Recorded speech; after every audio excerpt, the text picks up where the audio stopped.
Welcome to I Could Talk to You All Day. I'm Lauren Lefkowitz, recovering workaholic, perfectionist, and people pleaser.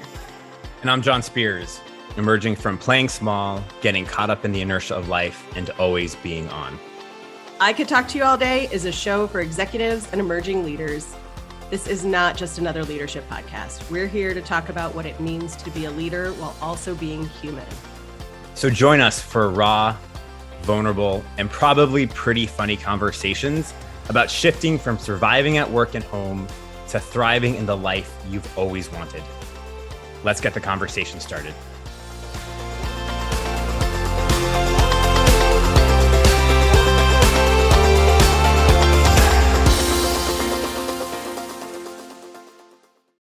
Hey, John Spears. Hey, Lauren Lefkowitz, how you doing? I'm great. How are you? I'm good. It's a Friday. I'm feeling good. Excellent. Yeah. Yes, we are recording on a Friday, and we have a pretty special episode today. What? Oh my goodness. Which sounds like I'm about to introduce an after-school special. Welcome to a very special episode of I Could Talk to You All Day. John and I were talking about our next topic, and John has a specific thing that he's working on. And he asked if we could make this episode a live coaching episode. And so welcome, community, all the way in to the conversations that John and I have behind the conversations that we typically have on the podcast. We're going to do a live coaching session for this episode. And hopefully it will give you some insight into what being coached is like, what coaching is like, how powerful it can be to really be willing to dig deep into our own stuff and make powerful decisions to move us in a direction. Yeah, when we were talking about this, I'm the type of person that will throw out an idea or make a decision and then realize what decision I made after the fact. And so just before getting on the call with you, Lauren, today, I was like, oh crap, what did I commit to doing? I'm having this already pre-vulnerability hangover because coaching is a really vulnerable and intimate experience where you're co-creating something with another person. And to put that out there in the world is a little intimidating, but I am really committed to working through this issue. And as we've talked about, Lauren, in the past, we're all the same, right? The stuff I'm going to talk about today, I should not feel any sort of stigma around it or concern, even though I'm a coach and I'm a COO and I'm a leader in the world. I have the same stuff happening underneath that other people have. And so I think it's actually really powerful to be able to come and publicly talk about some of this stuff. And there's no one else other than you that I would be willing to do this with. So I'm glad that you've agreed and also think it's a good idea.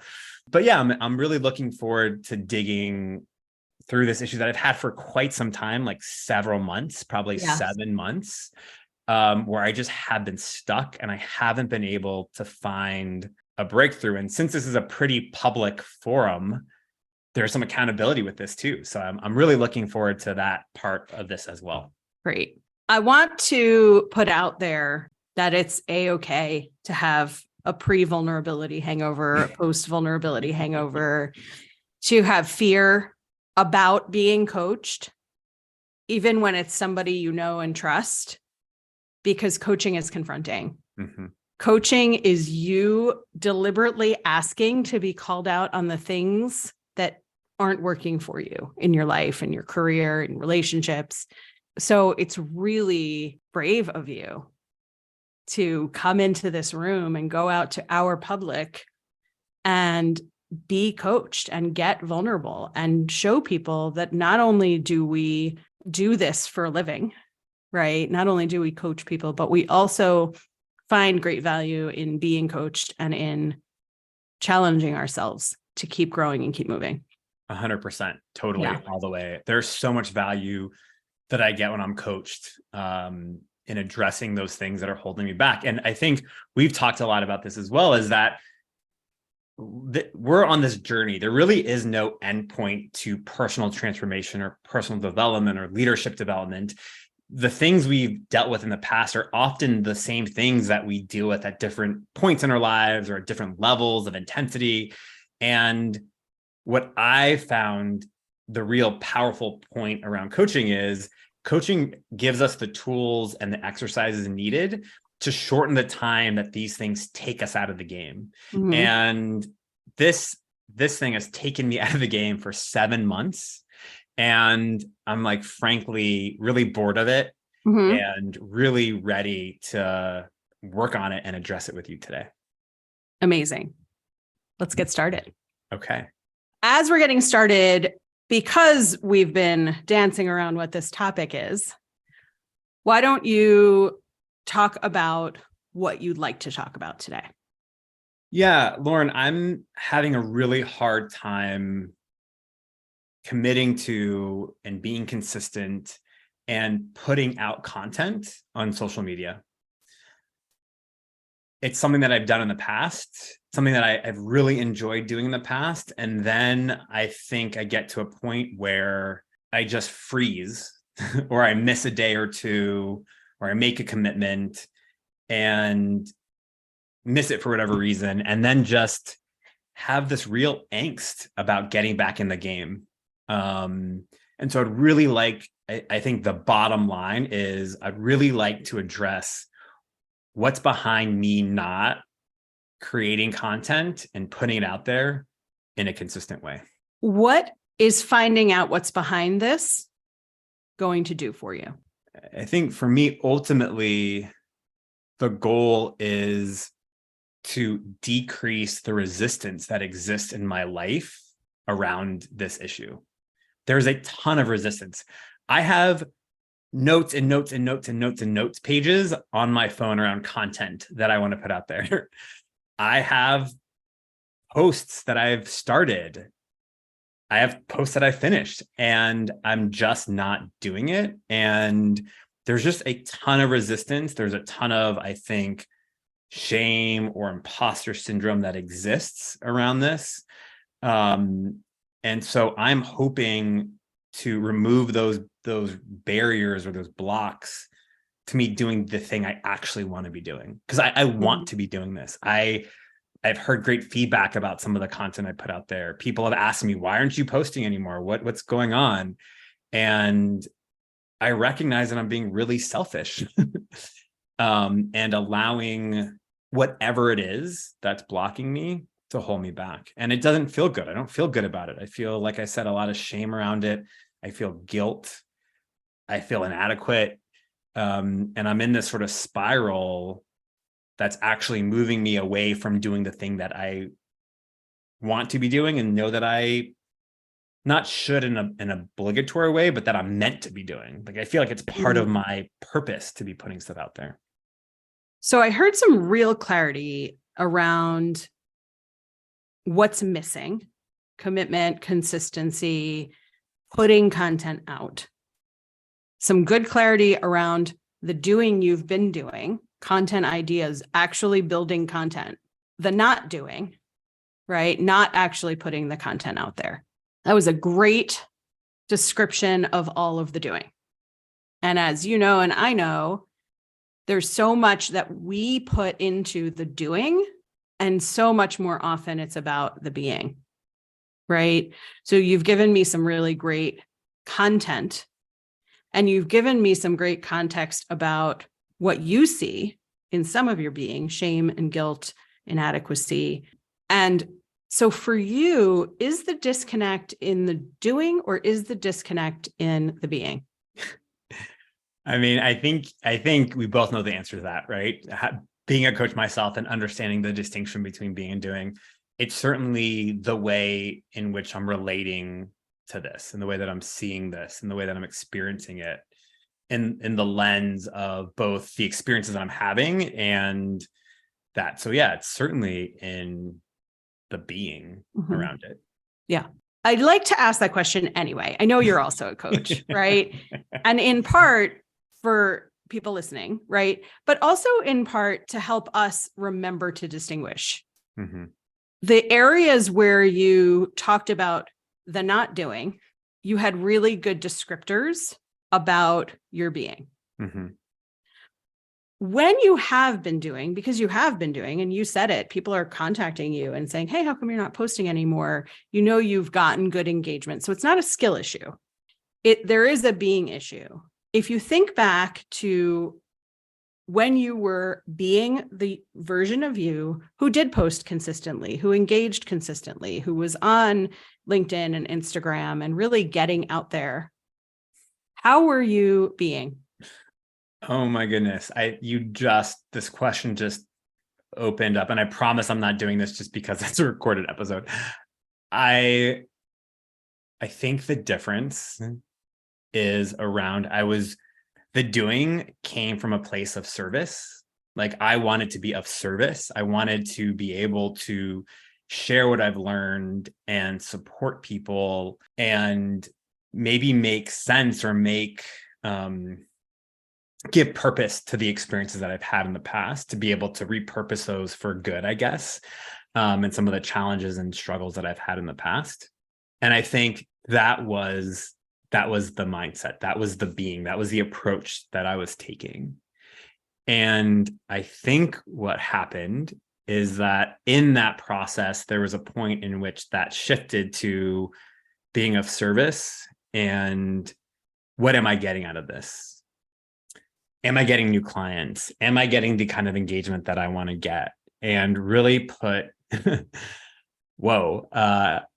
it's scary to admit this, but really put the focus on my ego and really focused on me and this attitude of like, what am I getting out of it? Like, how am I benefiting from this? Eek. Thanks for saying that out loud. Blech, it feels really uncomfortable. I can see it on your face. And I know that our podcasts are not public facing. Yeah. But I can hear it in your tone. I can see it in your face. And I appreciate you being willing to get uncomfortable. Thanks. There was this shift from being in a place of service and sharing with purpose what you've experienced, what you've accomplished, what's been hard for you, bringing that vulnerability up and out. And then it came to this screeching halt. Yeah. Because of this shift to ego. What's the benefit of having stopped posting?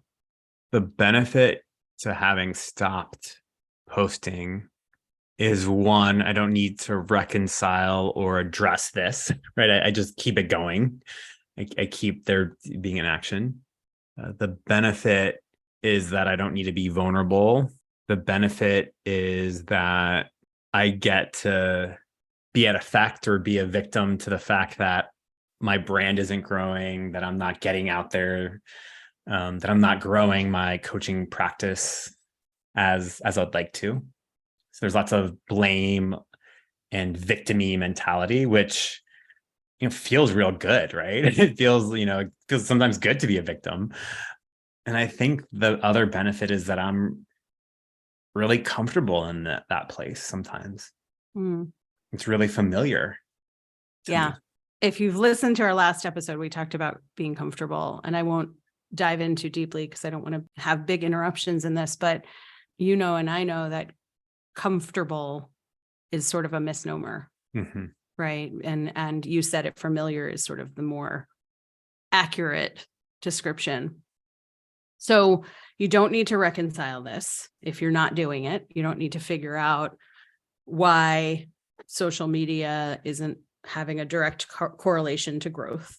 You don't have to get vulnerable. You don't have to be at cause. You don't have to be responsible for this happening or not happening, because you get to be the victim. You get to be at effect and have this impact you. And you get to stay in the familiar zone. Yeah. What's the reward for that? What's the reward for what? Like, cool, here's your jackpot, right? You don't need to reconcile this. You get to be the victim. You don't have to be vulnerable about anything. You get to stay exactly where you are. What does that give you? What's the reward? What's the prize that you're walking away with? I don't know. There isn't, other than familiarity.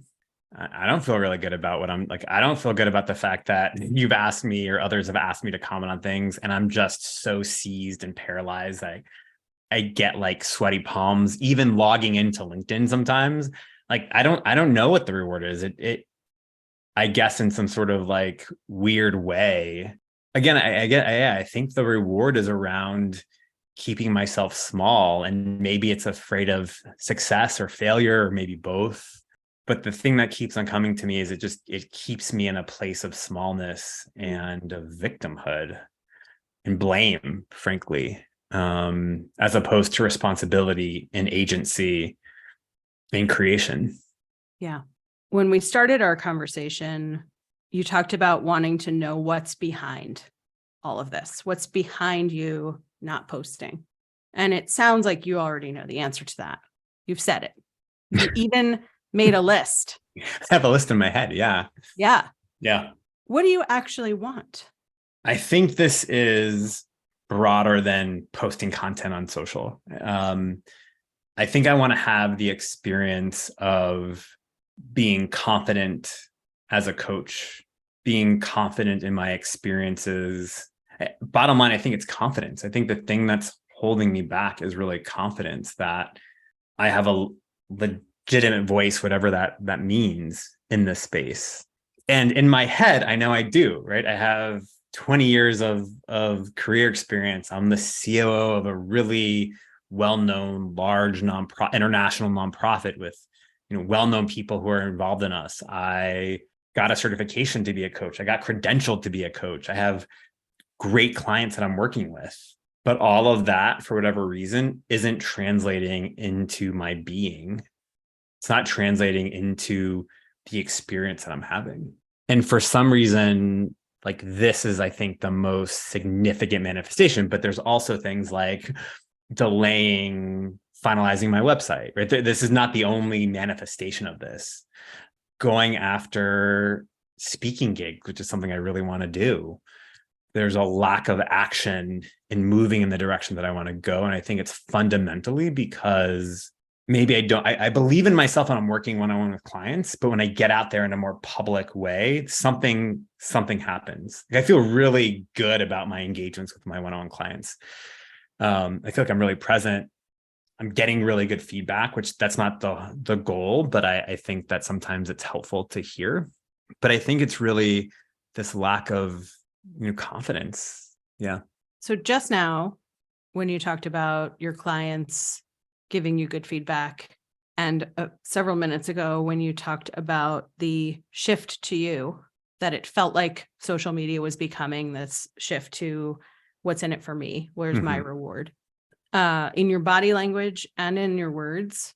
And I don't have to be right about this, but it seemed to me like you were indicating it's not okay for you to say it's partly about you, right? You just said my clients give me good feedback, and it's not about that. What's wrong with it being about it shifting to you, it rewarding you? I don't know. Wow. I don't know if this is it, but what's coming to mind is that maybe it's my relationship with work and career, that it has to be hard and heavy and serious. And maybe there's a belief that the vision I have to one day transition to do coaching full time and work with organizations and impact the world in that way, that either that's not going to happen, or that if that happens, it has to be hard. And maybe that there's some resistance there for me around that, maybe. Without giving details about your current clients, what has been hard about building the agreement and the partnership with the clients that you do have? Nothing. I mean, that's the thing. Like, it's been joy and fun, and there's been ease and flow, and it doesn't feel like work. The experience I have is that it's been very natural. I mean, I've had in the past few days prospective client meetings where people are bought in and are saying, yes, I want to work with you. Like, let's do this. And it doesn't feel salesy. I'm not salesy. Like, I really am very committed to creating the best support for people. And if that means working with me, amazing. If it doesn't, like, coaching is a really intimate kind of decision to make. And I want people to do that. So in that one-on-one context, it doesn't feel like work. My calls my sessions I have with clients, doesn't feel like work. In fact, those are the most energizing hours or, sets of time in my day. But there seems to be, in my mind, a distinction between the actual work of coaching or the experience of coaching and the sort of other component, which is like building a brand, building a business, getting out there, which is also something I want to do, but there's just resistance to that. So is that the part that has to be hard? The business building side of the business? Yeah, I think so, because it feels a little bit like a salesy lens to me. And something I'm really uncomfortable doing. I can sell lots of things, but when it comes to me, there's just some tension there. There's some resistance there, discomfort. Yeah. You work with a coach, right? I do. Yeah. Yeah. And you've worked with a couple. I have. Did they feel promotional and salesy to you when you found them, came across them, were referred to them, spoke to them? No. Mm-mm. What did you like about them that made you decide to work with them? They were authentic. They were genuine. It felt like they were of service. Like there wasn't at all pressure or any of that. It's like they were just being in the world, and it was like kind of magnetically, like this was supposed to we were supposed to connect. Mm-hmm. And that's the way. I had four coaches. And all of them have had the same experience in our initial engagements, in the sort of hiring conversation, in the conversation I had with them around hiring them, and in the experience through the life of our engagement. And for those coaches, were they promoting them, whether you found them through their self-promotion or through a referral, but were they promoting themselves and their work on social media? Two of them, yes. Yeah. And the other two are not? The other two were not. No. I found them basically like referrals, or I knew of them and contacted them. With the two who promote themselves and their work and their experiences and their client experiences, now that you're working with them, what are your feelings about their promotional work? I love it. I need it. I look forward to it. I value it. It resonates with me. It's impacted me. I've like incorporated the things they've put out there into my life. It's very positive. What makes you different? This is so silly, but like, I don't know the things that come to my mind, I don't know how to do it. I'm new. I don't have that kind of following. There's a little bit of ego of like instant gratification. Like I want the likes, I want the engagement, I want the shares, I want to go viral in like my first Instagram post on my coaching thing. So there's just some of that stuff that I think comes up, frankly, around what quote makes me different. So you just brought up a different side of ego, which is like the gratification of being noticed and of going viral, which sounds like it has less to do with the business return, right? And like the ego feed of I work with a client, the client gets something out of it, I feel good about myself, I want to work with more clients, right? And give them that and provide this service.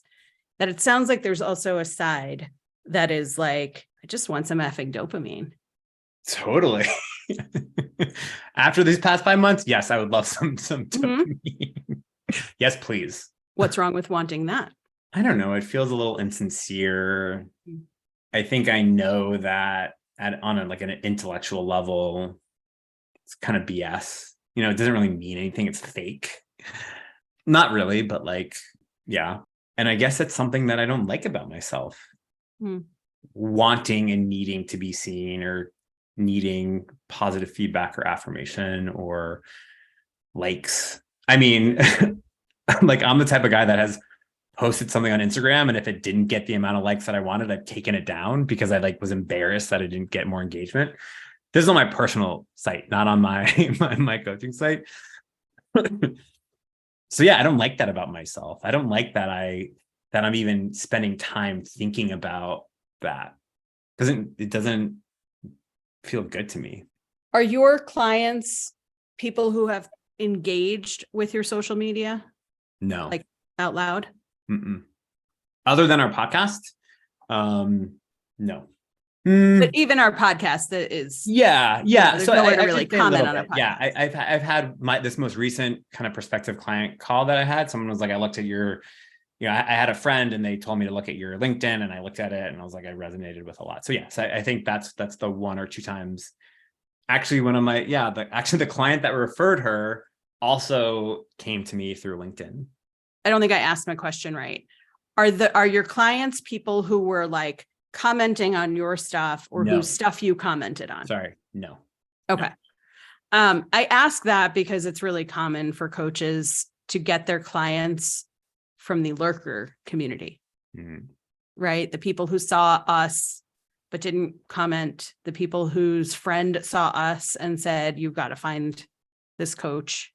So is it fair to say that your client base grows because of your social media presence? I think that's probably fair. Yeah. So what is the truth in the side of the social media that is selfish? What is the truth in the side of social media that is selfish? Yeah. So you said, I wanted to be doing this and I felt like I was doing this from a place of service. And you've got some facts that either your clients are coming to you because they saw your social media or because somebody else who saw your social media referred them. So the shift to you, the ego boost, comes naturally because you've provided the service. And still, part of the reason you stopped posting was because it felt like it was selfish. So the question I was asking is, where does this become selfish? I think maybe in like the instant gratification kind of component of it, I think that's where it becomes selfish. Was there a particular moment post interaction on social media that had you cut it off? No. Was there a set of life circumstances that had you cut it off? Maybe, probably. Yeah, I think so. Yeah. I think there's a lot of stuff going on. We talked about the reward of cutting social media off and building yourself smaller in this time period. What's the punishment? What's the pain of not posting on social media? I think the bigger question is around what's the pain of not putting myself out there, right? Because it's not just about like the post. I think it's about putting myself out there and engaging. And the pain in that is that I'm not actually doing what I feel like I'm meant to be doing. The pain is being small. The pain is not practicing. The pain is not growing. The pain is staying in the status quo in inertia. The pain is knowing I'm meant to be doing something and not doing it.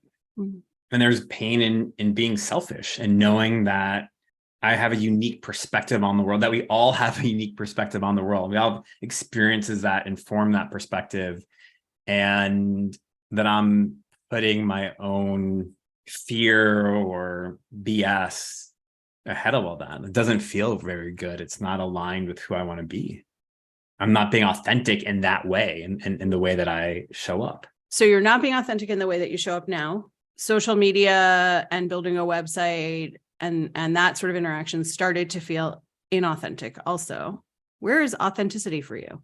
I'm not sure that I would say that it felt inauthentic to do those things. I think it really... Well, I'm going to interrupt you for a second, because you're right. Inauthentic was my word. But when we were talking about this earlier and talking about that you initially felt like you came from a place of service, that it shifted to feeling selfish and fake. Those were words. And so there's like this broad spectrum of like, that's fake and selfish to post when there's a personal interest in it. And it's inauthentic not to post. And I'm using posting as sort of the catch-all, but right, we know it's a little bit bigger than that. So where does authenticity lie in the spectrum in between those two things? Where does authenticity lie in the spectrum of those two things? I think authenticity lies in the commitment to be of service, and in that being the true marker, as opposed to some other factors that are easy to look at and sort of judge quote success or whatever. That feels like the right experience for me. Mm-hmm. To put stuff out there, to do what I should be, to do what I know I want to and am meant to be doing, regardless of the result that I want to see. If that makes sense. Why'd you stop yourself from saying should? Because I don't like to live in should. I think a lot of us have this like, I should be doing this. And I think in this conversation, I'm using it more of what I'm meant to be doing when I know I'm called to do. I know what I feel like I'm put on this earth to do. And I don't want to messy the distinction in this conversation between should and meant to be doing. So I think that's why I corrected myself. Fair. What do you feel like you're meant to be doing right now? I feel like I'm meant to be being a coach. I feel like I'm meant to be sharing experiences that I've had and tools and exercises that I've learned that have really supported me in changing my life. That's what I feel I'm meant to be right now. And what are you getting from this conversation? One, clarity around that. I think it's really this conversation has put the focus back on the being and on I don't know if I should be using the word calling or what it is, but this sort of idea that this is what I'm meant to do, and focusing on that as opposed to the result or some metric that some people might measure success. It's really identified in me the shift that happened between being of service and focusing on results, which I could not see before. Mm-hmm. And that changes everything for me, because now I'm able to align myself with a value or with a perspective that gives me energy, that gave me flow, that gave me the ability to practice and put stuff out there without feeling the need to be perfect or for performance. And I think this conversation has really kind of helped me double down on my commitment to get back in the game and to align my actions with what I know, what my values, and with where I want to be going. So from that place of feeling aligned, of coming from a place of service, coming from a sense of being meant to be a coach, what are you willing to commit to? I'm willing to commit to, or I am committing to, prioritizing my business again, around doing some of these back end things, website stuff that I know that are important to do. I'm committing to posting, getting back into LinkedIn and posting and building that network again. And I'm committing to launching, you heard it here, folks, first, my coaching Instagram that I've set up and have lots of followers, but haven't posted anything other than a picture of myself. But I have lots of ideas, and I feel like this conversation is really kind of the way that I feel as like kind of barnacles on a ship. Kind of feel like there's some of the drag that is created is kind of been chipped away a bit, and there's a little bit more flow and freedom around it. And to make a plan around this, I mean, the part of the problem is I don't have a plan. I've just been like, I want to do this. I don't have so it's been like, oh, another week goes by, but there were no commitments around number of times to post, how I want to do that, how I'm going to structure my day to be able to use the energy I have around those things. So I'm really glad you said that, because you and I have talked about this before. A goal or a commitment without a plan is just a wish. So I heard your recommitment to the process, to prioritizing your business, getting back to posting on LinkedIn, actually launching your Instagram. And that's awesome from an overarching perspective. What are you willing to commit to in the next week? In the next week, I'm willing to commit to posting 3 times on LinkedIn and developing a plan for one, like, number of posts per week, types of posts, time spent on like ideation or content creation. And yeah, I mean, that's what I'm willing to commit to. And what support do you need from me in order to hold to that commitment? I need accountability. So I'd love to check in when we talk Okay. next, or a text from you to say, hey, it's Monday, I haven't seen anything, or Tuesday, or whenever. Just some accountability, some loving accountability of like, hey, where are you at? What's going on would be really helpful. And then next week, just a check in on the plan that I've committed to do. Okay. I'm happy to do that. So by Tuesday, I will check in either way, if that works for you. And either acknowledge you for posting or ask you about posting if you haven't, and also ask you about how your plan is coming. I love it. I'm here for Fair? it. Thank you. Great. John, is there anything else you need before we start to close this conversation? No, I'm really glad we did this, although I'm kind of like, "Ugh," all of this is out there, but I think it's really helpful. I really was able to get some insight that I didn't have before, and I'm really appreciative of that. John, what can you acknowledge yourself for in this conversation? For honesty, for vulnerability, for kind of letting go of the past and being able to start anew, for curiosity. May I acknowledge you as well? Please. Yes, I love acknowledgement. It's the best part. It's the best part. I want to acknowledge you for being human on this call. As coaches, it's really easy to get performative and anticipate the questions and anticipate what you could, should, would be saying. And you didn't do that. You came in as the John Spears I know and love. You came in vulnerability, in bravery, in confidence that your sharing is in service to you and it's in service to our community, and in your trust that we would have a productive conversation. I really want to acknowledge you for wanting to move past this state of being that you know isn't serving you, isn't serving your clients, and that you want to come powerfully into and really flourish in. Awesome work. Thanks for being with me. Thanks, Lauren. And thank you to our community for joining us and listening with love and care. And we'll see you next time. We're so glad you joined us today. Make sure to follow us on Instagram at I Could Talk to You All Day and tell your friends about us.